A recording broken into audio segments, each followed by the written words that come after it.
Agora, tem os outros sujeitos que às vezes não terminam de se decidir, mas que têm uma contribuição muito interessante para o pensamento da antropologia. Por exemplo, esse sujeito aqui, que é um filósofo menor, mas ele de fato entendeu a coisa, ama a coisa, se posicionou, né? Não obstante ter tido um mestre profundamente anticatólico em toda a extensão da sua produção intelectual, que era o Ortega y Gasset, e por isso é evidente, é anticatólico, dá para considerar esse cara, dá para ir lá e ler o que o cara está escrevendo, tem consistência o que ele está falando, né? Evidentemente, ele era anticatólico, então beleza, dá para entender esse cara, ele viu a verdade está clara para ele, só está indo para outro lado, né? É simples assim, né? Então, o sujeito é o Julián Marías, que era discípulo do Ortega y Gasset, do José Ortega y Gasset, vocês já devem ter lido do Ortega, vocês já devem ter lido alguma coisa, né? E o Julián Marías é um sujeito que, apesar de discípulo do Ortega, não, esse sujeito ele tinha uma vida de piedade, uma vida de fé, assim, muito profunda, muito intensa, durante toda a extensão da sua vida, né? E produz, atenção, a partir dessa vivência que ele tem, ele produz a partir dessa entrega intelectual que ele tem. Quando ele publica, em 1970, esse livro aqui, Antropologia Metafísica, né? Esse é um livro dele, é o marco da produção intelectual do Ortega, apesar do Julián Marías, perdão, apesar dele ter produzido muito, né? O Julián Marías ele produz muito ao longo da sua vida, produz muitos livros, muitos ensaios, ele produz em conferências que ele dá em toda a América, Estados Unidos, América Latina, em vários países da Europa, Alemanha. O Julián Marías, ele conhece o nosso Gilberto Freire e troca correspondências, troca ideias com o Gilberto Freire, inclusive naquele livro do Julián Marías, que é um livro excelente de sociologia, chamado Estrutura Social, há uma menção, há uma troca com a obra do Gilberto Freire. Então, o Julián Marías, ele publica esse livro aqui em 1970, é um livro que eu gostaria de editar, de publicar também, né? A gente publica e edita o Mapa do Mundo Pessoal, que é um livro que eu pedi para a editora colocar em circulação, graças a Deus colocou, vendeu bem, vocês compraram o livro, é exatamente esse aí, muito obrigado. Esse livro que foi publicado pela Livraria Duas Cidades, depois eu não encontro outras publicações recentes dele, pode ser que tenha, né? Essa publicação ela é logo, uma publicação que foi feita logo na sequência, aqui no Brasil, é de 71, e esse livro foi publicado em espanhol em 1970. Há alguns capítulos memoráveis aqui.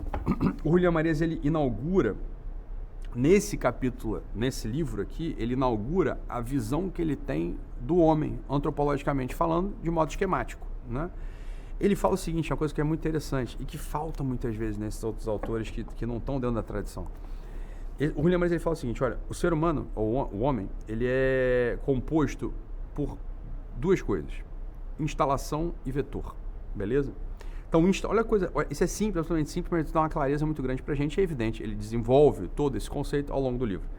Instalação é onde você está, onde você se encontra com as suas características genéticas, com as suas vivências afetivas, na sua idade, no seu gênero, na família, na língua que você herda. Então, esse é o lugar onde você está. Atenção, a gente não consegue ter uma produção pessoal, a gente não consegue ter uma vivência pessoal, a gente não consegue ter uma manifestação de fé, de vida amorosa, de vida em família, de vida intelectual, em outro lugar, mas somente onde a gente está. Isso é óbvio, né? Então, claro, se você é um latino-americano que nasceu no século XX e viveu o que viveu, você vai produzir a partir desse lugar, você vai entender a partir desse lugar e não a partir de outro, né? Isso é evidente, né? Isso é bastante evidente. Para que você possa entender, por exemplo, a produção intelectual de um europeu do século XV, você vai precisar de esforço.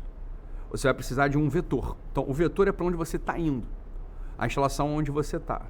Beleza? Isso é o que o Julián Marías fala. E ele fala o seguinte, uma coisa muito curiosa nesse livro, ele fala o seguinte, olha, quando você começa a olhar para onde você está, você se perde do para onde você tem que ir.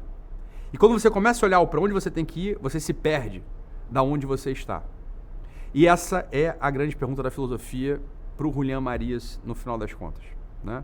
O que se fará de mim? Porque, olha, o que se fará de mim? O que se fará para onde eu estou indo e de mim, desde que eu sou. E para ele é sempre difícil conseguir responder as duas coisas ao mesmo tempo.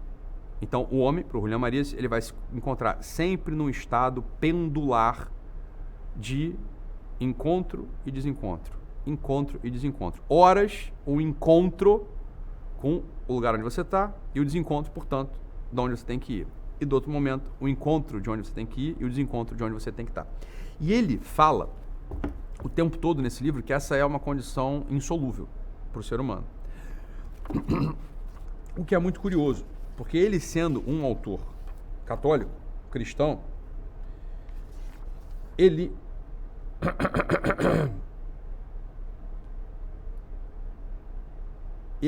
não resolve essa questão, que é uma questão que é absolutamente fácil de resolver, porra. Por isso que eu chamo o Rony Maria de autor menor. Porque esse é um problema que, meu Deus do céu, está resolvido num lugar muito claro, que é o céu. No céu você sabe exatamente quem você é e onde é que, exatamente para onde você vai. Ele publica esse livro aqui em 1970 e ele tem mais 36, ele morreu em 2006, o William Maria, salvo engano. Ele tem mais 36 anos de produção intelectual e ele não consegue responder essa questão, cara. É um negócio, é meio ridículo até no fundo. Você tá lendo o livro dele, a primeira vez que eu li o livro dele, eu meti a caneta e falei, como não? Claro que você resolve isso aqui tá resolvido, porra. Essa não pode ser a pergunta fundamental da filosofia, essa não pode ser a dúvida fundamental da filosofia. Essa, inclusive, diria mais, essa é uma das poucas certezas que a filosofia tem. Uma das poucas certezas que a filosofia tem é que, se der tudo certo, essas duas coisas estão resolvidas, porra. Num certo lugar, num certo momento. Não é isso? Então, mas a despeito desse pequeno... Esse aqui é o livro comentado, né? Eu comentei o livro todo, tá tudo escrito. Isso aqui é minha letra. Isso aqui é a letra isso aqui é a impressão do livro. Isso é um livro interessante mesmo. Você podia fazer uma edição comentada, porque eu já comentei esse livro todo. Tem um monte de papel dentro desse livro aqui com os meus comentários acerca do livro, né? Tem um monte de coisa, igual que eu estou vendo aqui.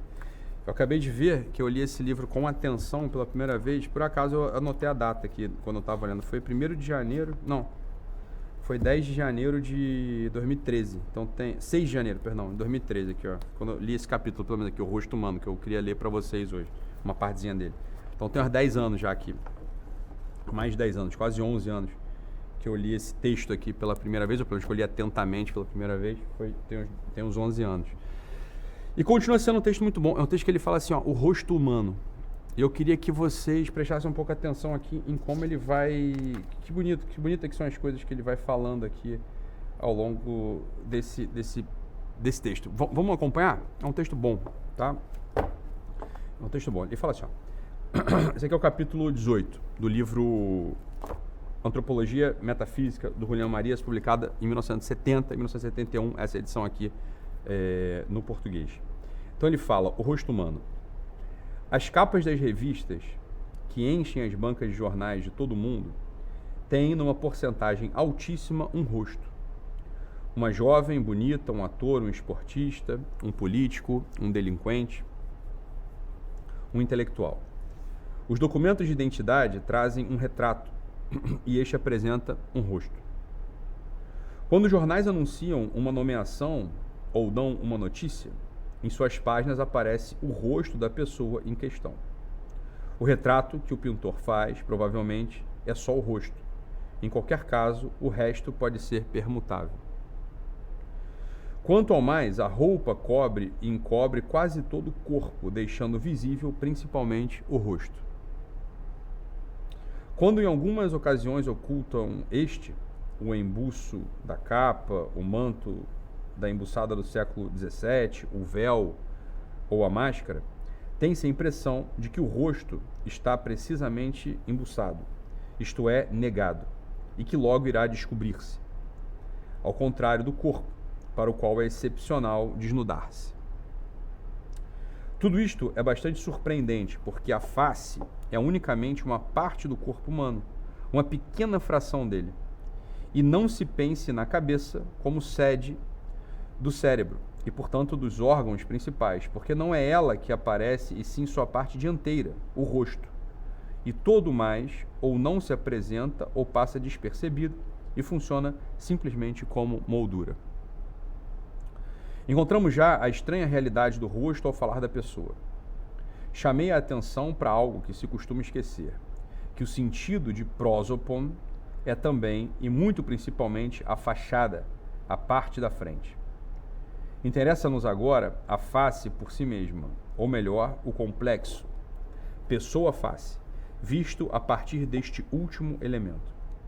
A face é uma parte privilegiada do corpo, não somente no sentido de ser importante, talvez a mais importante, mas no de funcionar como representante de todo o corpo. Por isso, para identificá-lo, para considerá-lo como tal corpo, basta o rosto, e o retrato do mesmo vale pela corporeidade da qual é apenas um fragmento. Diríamos que o corpo se contrai ou se concentra na face, que funciona como uma singular abreviatura da realidade pessoal em sua integridade. De fato, a maioria das relações pessoais são relações faciais. Quando estão presentes os rostos, frente a frente, estamos juntos. Os olhos se olham, as bocas são vistas e ouvidas por órgãos que fazem parte do rosto. Delas emitem-se as mensagens de comunicação, inclusive o odor, na medida em que isto é relevante para o homem do nosso tempo. Nos afeta na zona facial. Finalmente, o beijo. O contato de rosto com rosto. Na forma a mais pessoal do contato corporal. Para dizer melhor, é primariamente pessoal, só secundariamente somático, e suas variedades têm estrita significação pessoal, inteiramente desproporcionada às suas diferenças físicas. Note-se que, conquanto se aceite que o rosto não é uma zona erógena, ou é, mínima e excepcionalmente, a beleza e o atrativo, sobretudo na mulher, nele se concentram, e isto explica o uso constante e quase obsessivo de belos rostos femininos nas publicações, nos anúncios, quando o que se pretende é chamar a atenção. A razão é que a face minimamente sexual é maximamente sexuada, precisamente aquela porção da realidade humana em que se faz presente o varão ou a mulher. Por isso, o rosto é pouco ou nada erógeno, porém é algo muito mais importante, extremamente erótico, no sentido do amor, do que se terá que falar longamente em seu devido lugar. O homem e a mulher se reconhecem primariamente por seu rosto. Nele se apresentam, reside nele visivelmente a polaridade em que a condição sexuada consiste. Daí o mal-estar já apontado quando se tem que recorrer ao aparelho genital para decidir se alguém é homem ou mulher. O mal-estar indica que qualquer que seja a evidência desse exame, se o rosto não é inequivocamente masculino ou feminino, a condição sexuada da pessoa fica interdita e a realidade pessoal, em lugar de apresentar-se naturalmente encarnada na somática, desprende-se dela e introduz um elemento de confusão e desorientação. Caso contrário, quando o rosto masculino ou feminino mostram a plenitude de sua condição, estabelecem instantânea e automaticamente as relações de polaridade que regulam a convivência humana, na medida justa em que esta é íntegra e permanentemente sexuada, apenas parcial e ocasionalmente sexual. Poderíamos dizer que o rosto alude ao resto do corpo como repertório de possibilidades que em princípio não se atualizam, ao passo que a pessoa sexuada está de início presente. A condição dianteira da face é essencial. Está olhando, está escutando, está falando. É uma realidade que existe para diante, intrinsecamente vetorial. Nenhuma outra parte do corpo tem, em igual grau, caráter pejorativo, programático e eveniente. A palavra rosto vem de rostrum, que é o bico das aves e secundariamente o focinho dos animais, e por extensão o esporão ou proa da nave. A voz, os, que é primariamente boca, e o que dela sai, a voz e a palavra. Estende-se a toda a cara e também significa a proa de um navio. Por último, face, facies, e sobretudo vultus, significam o aspecto, o que se mostra ou aparece.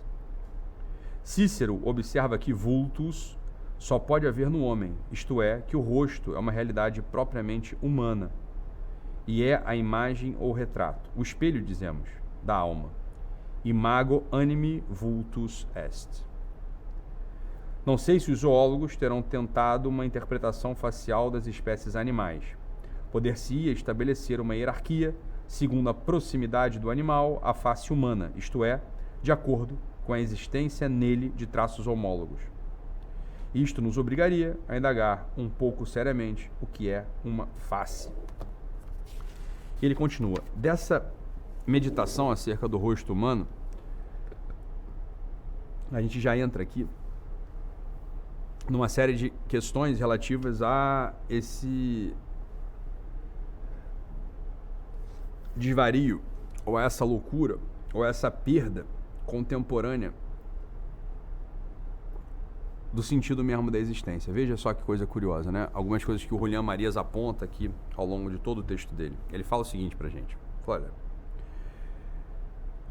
o rosto, ele é o contato de duas pessoas. Duas pessoas que têm um contato propriamente humano, elas se olham. Elas se olham e já se reconhecem em primeiro lugar como homens ou mulheres. O rosto ele é ou masculino ou ele é feminino. O rosto ele guarda a densidade da pessoa humana. No rosto está contido a expressão, no rosto está contido, como ele fala, a intenção do vetor. A expressão do que você faz e a intenção do que você fará. É o rosto humano que deveria comunicar isso. E ele fala uma outra coisa, ele fala, olha, na maior parte do tempo, o corpo está coberto e as relações se estabelecem a partir do rosto. Atenção, o Julián Marías está aqui ainda nos anos 70, 1970, 2 anos apenas após Woodstock.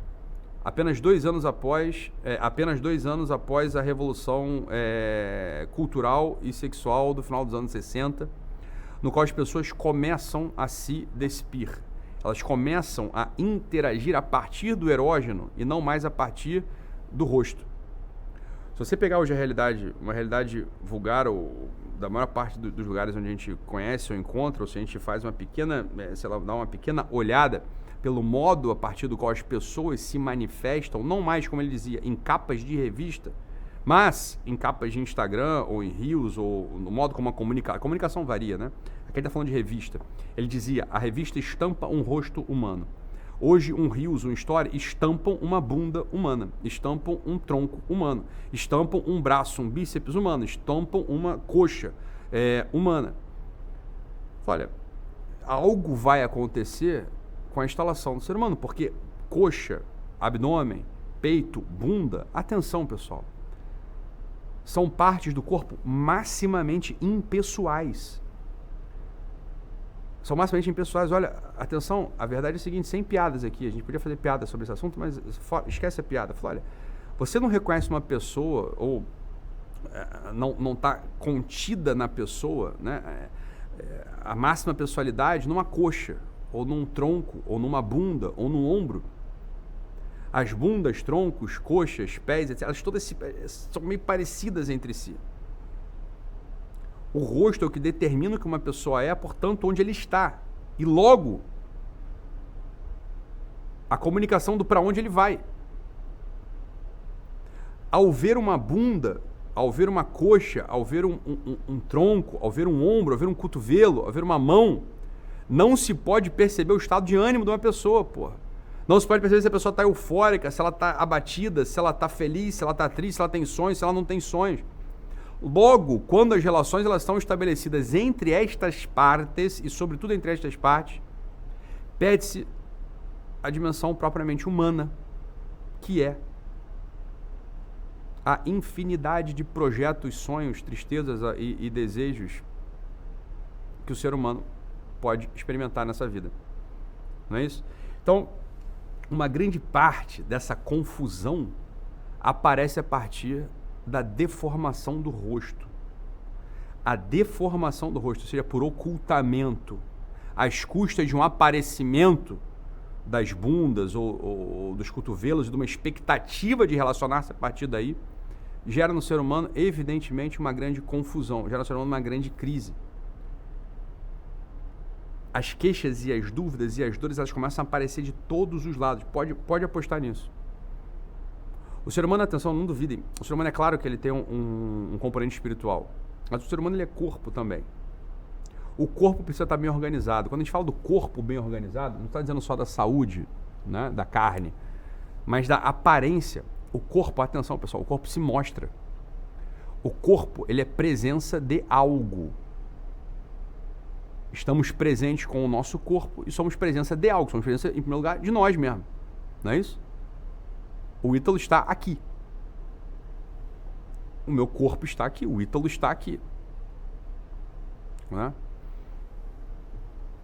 Quando a presença do corpo, atenção, quando a presença do corpo, ela começa a se tornar anômala por um ocultamento, por uma inexpressividade da face e por um aparecimento, por um tomar a dianteira das outras partes menos pessoais desse mesmo corpo,